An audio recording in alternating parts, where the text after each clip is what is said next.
This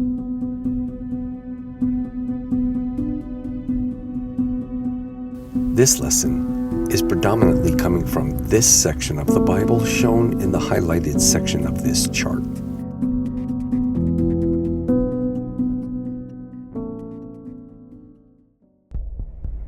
Lesson 26, Period of the Monarchy, the three main offices.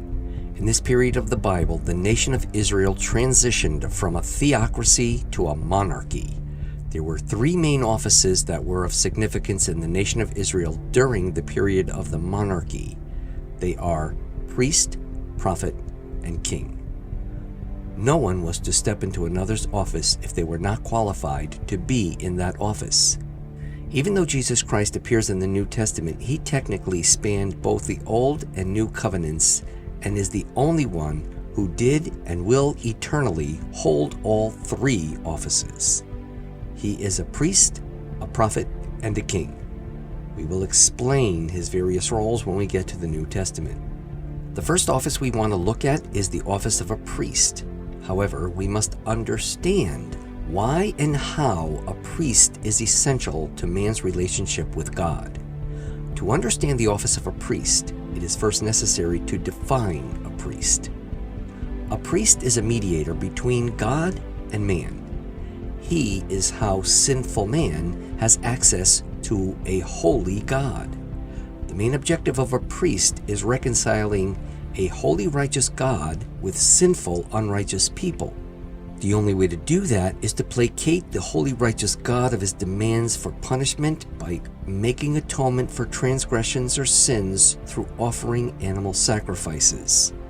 The animal sacrifices were only pointing to the real sacrifice, which would be Jesus Christ, who would bear the punishment for all our sins. Once the punishment was carried out, the holy, righteous God was satisfied, and the reconciliation could take place.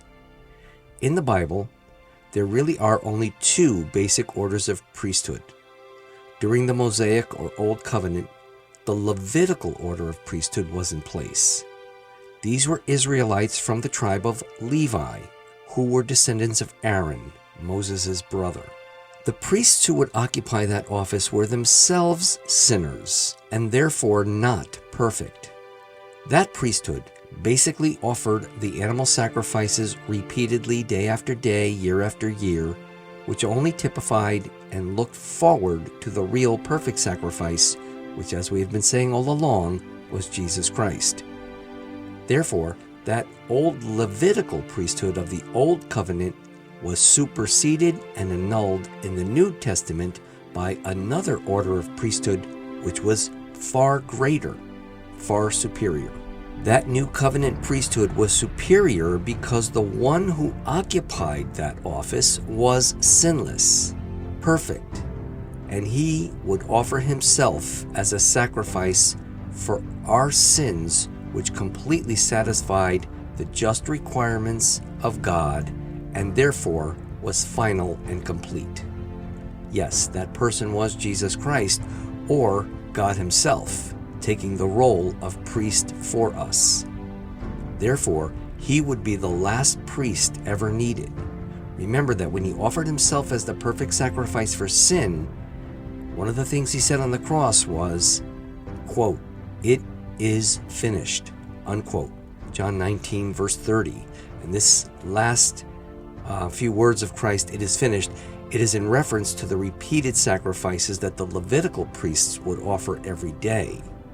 The only priesthood that exists now is spiritual in nature, meaning no more rituals or physical altars or physical sacrifices, but priests are all believers in Jesus Christ, and their sacrifices are their lives of consecration to God. The apostles would explain more about this in the New Testament. The next office we want to look at is that of prophet. The choosing of who was to be a prophet was not based on any specific tribe, lineage, or family. Unlike the offices of a priest or king, the choosing of a prophet was strictly done directly by God. The main function of a prophet was to communicate God's message to the people. The messages could either be encouraging, assuring victory and prosperity, or harsh, warning of impending judgment, depending on the state of Israel.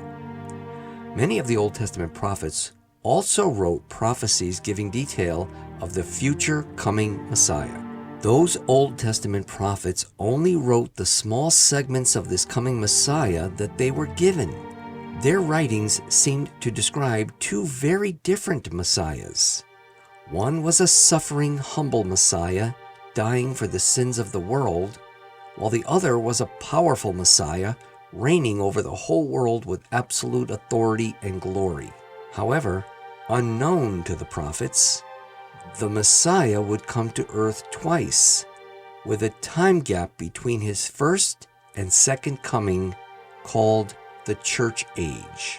There would be a striking difference between the Messiah's role in his first coming and his role in his second coming. Because the prophets were not given the whole chronological plan in order, they did not know about the two different comings of the Messiah or of the time gap or the church age between the two different comings of the Messiah. That time gap or church age would be a mystery only revealed in the New Testament, the office of a king. The requirements for the choosing of a king will become clearer as we learn about the history of Israel's monarchy. A king's purpose was to lead and direct the nation. They did this predominantly by keeping order, justice, and heading the military. In our next lesson, we will see how Israel rejected God as their king and demanded a human king. As always, anytime people reject the leadership of God, disaster follows. Stay with this course to see what happens. Until next time, God bless.